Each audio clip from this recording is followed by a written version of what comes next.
pensée dans la tête, deuxième visite, chronique radiophonique officielle d'une réalité très officieuse.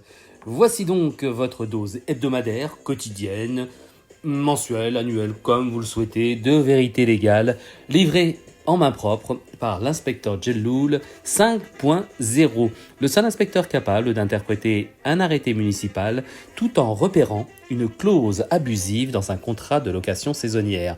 Voici donc l'algorithme de la vérité. 7h58, mon bureau ressemble à une colocation improvisée entre dossiers poussiéreux et cafetière instable.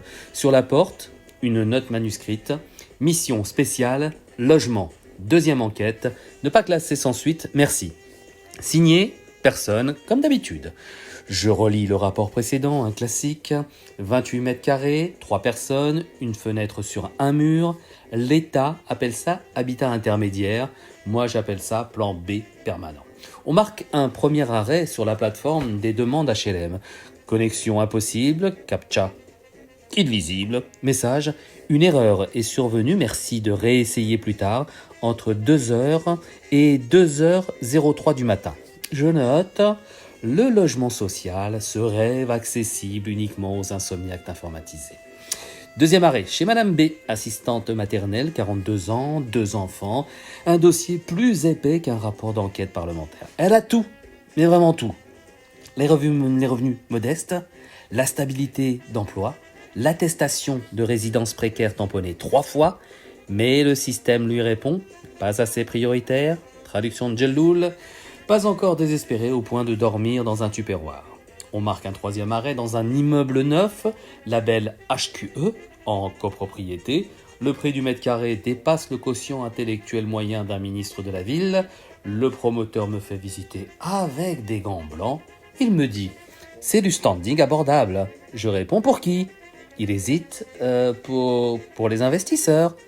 Autrement dit, des gens qui n'y vivront jamais. Mais ça, c'est légal, très légal. Un peu plus loin, je tombe sur un jeune couple. Lui est contractuel de mairie, elle infirmière. Ils vivent chez les parents de l'un, à mi-temps chez les grands-parents de l'autre. Leur dossier a été refusé pour revenus trop stables pour l'urgence, mais trop faibles pour l'accès. Je note...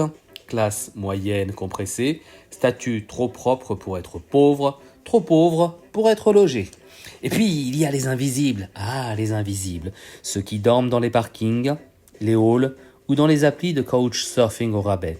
Pas de papier, pas de dossier, juste une humanité mal imprimée. Je croise un homme dans une tente verte derrière une mairie. Il me dit « Inspecteur, j'ai payé mes impôts, maintenant je paye l'oubli ». Je n'ai rien répondu. Le silence parfois est plus légal que 1000 circulaires. Et la vérité, dans tout ça, elle a déposé une demande depuis 10 ans. Elle actualise tous les 3 mois. Elle répond au courrier recommandé. Elle croit encore que logement et droit peuvent tenir ensemble dans une même phrase. C'est beau, c'est naïf, c'est probablement anticonstitutionnel. C'était l'inspecteur Djelloul 5.0, l'algorithme de la vérité, une chronique radiophonique légale, sarcastique et sans clause d'échappatoire, parce que dans un pays, même le droit au logement a besoin d'un avocat.